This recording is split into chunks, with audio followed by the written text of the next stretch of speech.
Aline é cadeirante e morava há mais de 20 anos em uma casa totalmente adaptada no distrito de Antônio Pereira.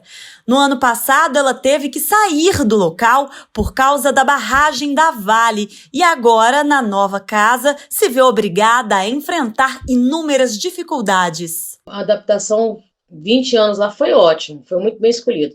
E sair de lá, eu ainda não me adaptei. Eu tenho muita dificuldade de adaptação, né? Meus filhos até que se adaptaram bem aqui, mas o maior problema é a minha locomoção. Aí isso está me deixando muito dificultosa poder adaptar num lugar diferente, onde eu não tenho a acessibilidade necessária para a minha necessidade. Há mais de um ano, famílias como a da Aline, moradoras de Antônio Pereira, foram obrigadas a abandonar suas casas porque moravam na zona de autossalvamento da barragem Doutor, da mina Timbopeba, que pertence à mineradora Vale. Zona de autossalvamento é o nome dado à região que fica até 10 quilômetros ou 30 minutos do ponto de rompimento de uma barragem. De acordo com a Vale, até o momento, 173 famílias foram realocadas, um total de 588 pessoas, segundo a Secretaria de Defesa Social de Ouro Preto. A equipe da TV UFOP tem acompanhado a realocação dessas famílias, que começou no início de 2020. Em fevereiro do ano passado, a Prefeitura de Ouro Preto chegou a remover 28 famílias da comunidade, de forma preventiva. Nessa época, a barragem ainda estava no nível 1 de emergência, não tinha necessidade de evacuação, mas devido ao período chuvoso, a Prefeitura decidiu se antecipar. No dia 1º de abril, a Vale acionou o nível 2 de emergência para a barragem Doutor e afirmou que outras 78 famílias seriam retiradas da zona de autossalvamento. O nível 2 é acionado quando a barragem tem alguma anomalia classificada como não controlada ou não extinta e precisa de novas inspeções. Mas foi somente em agosto do ano passado que a Vale deu início às obras preliminares de descaracterização da barragem. Na época, a mineradora declarou que as famílias ainda estavam sendo realocadas. Em fevereiro deste ano, outras 30 famílias das comunidades de Antônio Pereira e Vila Antônio Pereira foram retiradas da zona de autossalvamento. Em maio, mais de um ano depois da barragem Doutor ter sido classificada no nível 2 de emergência, ela voltou a ter estabilidade, caindo para o nível 1. De acordo com o secretário de Defesa Social de Ouro Preto, outras 3 famílias ainda permanecem morando na zona de autossalvamento e estão negociando a saída do local com a Vale.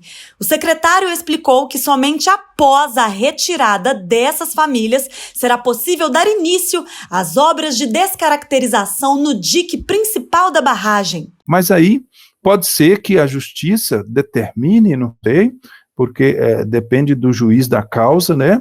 Pode ser que a justiça determine também a retirada forçada obrigatória pela Polícia Militar dessas famílias. Às vezes, pode ser que essas famílias sejam obrigadas a serem retiradas à força pela Polícia Militar. Mas aí é uma possibilidade. Estou falando que o juiz vai fazer isso ou não vai. Juscelino afirmou que a Vale apresentou um plano de descaracterização da barragem, mas as obras vão demorar de 7 a 9 anos para serem concluídas. Somente com a descaracterização completa é que as famílias poderão voltar às suas casas.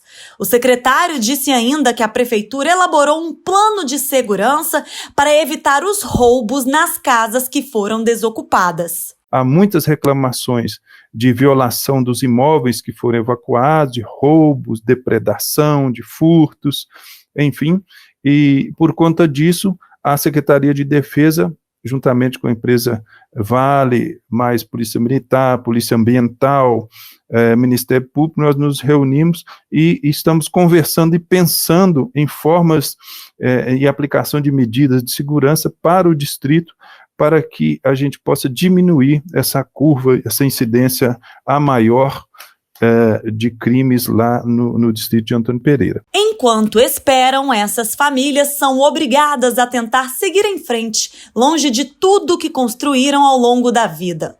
A Aline e o marido passaram a enfrentar problemas de saúde por conta da mudança forçada e, segundo ela, eles não recebem apoio psicológico da Vale.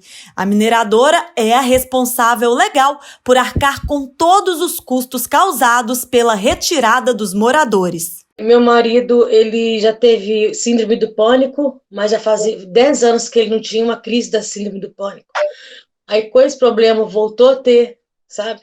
Eu, sendo deficiente físico, nunca tive nenhum problema psicológico, emocional. Passei a ter depressão, tive depressão, tomo remédio, estou tomando fluoxetina para depressão. Não tem como nem descrever, sabe? E está sendo muito forte. A Vale ficou de nos dar apoio através de tratamento psicológico, psiquiátrico. Isso realmente não está acontecendo. A Marlete, que também foi obrigada a abandonar a sua casa e hoje atua como representante dos moradores, afirma que muitos ainda não foram indenizados.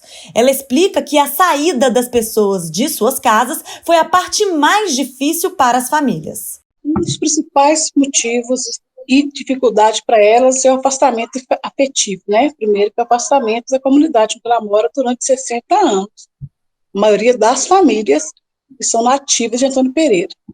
E uma das reivindicações que elas fazem é a questão da moradia, né? Das indenizações, das moradias já, porque eles estão empurrando com a barriga, isso já vai ter 1 ano e pouco, e algumas famílias não foram indenizadas e outras ainda estão em aluguel. Segundo a Marlete, falta apoio da prefeitura à comunidade. A única coisa que nós sabemos é que a gestão atual ela não vem atuando dentro da comunidade, junto com a comunidade para com a empresa, né? A gente, muito pelo contrário, a comunidade que tem ido até a prefeitura para conversar, para pedir ajuda, né, em relação a essa luta grande que é com a Vale, mas está bem banalizada essa questão de estarem junto conosco aqui. Em relação à crítica da dona Marlete, o secretário de Defesa Social disse que a atual gestão, que teve início em janeiro deste ano, tem atuado com eficiência nas negociações entre a população do distrito e a mineradora. Segundo Juscelino Gonçalves, todos os pleitos apresentados pela Prefeitura à Vale foram atendidos em tempo hábil. Porém, o secretário destacou que há questões mais complexas e muitas, segundo ele, que dependem da Justiça. Já a Vale, em nota enviada à nossa equipe, disse que todas as 173 famílias realocadas estão em moradias escolhidas por elas mesmas. A empresa afirmou que presta assistência integral e arca com despesas fixas como aluguel, IPTU, água, luz, cesta básica e gás. E disse que, no momento, 134 famílias estão recebendo o apoio psicossocial oferecido pela própria mineradora. Perguntada pela nossa produção sobre como é realizado esse apoio psicossocial, a assessoria da Vale explicou por telefone que não se trata de terapia realizada por um psicólogo, mas sim de um atendimento voltado para a acolhida e a escuta dos moradores. Em relação às indenizações, a Vale não respondeu à nossa pergunta sobre quantas famílias já foram pagas, mas disse que a empresa disponibiliza para todas as pessoas indenizadas um programa de assistência integral que oferece apoio psicossocial, educação financeira, orientações para a compra de imóveis e para a retomada produtiva. E continue acompanhando a cobertura da TV UFOP em nossos canais na TV ou pela internet. É sempre bom ter a sua companhia.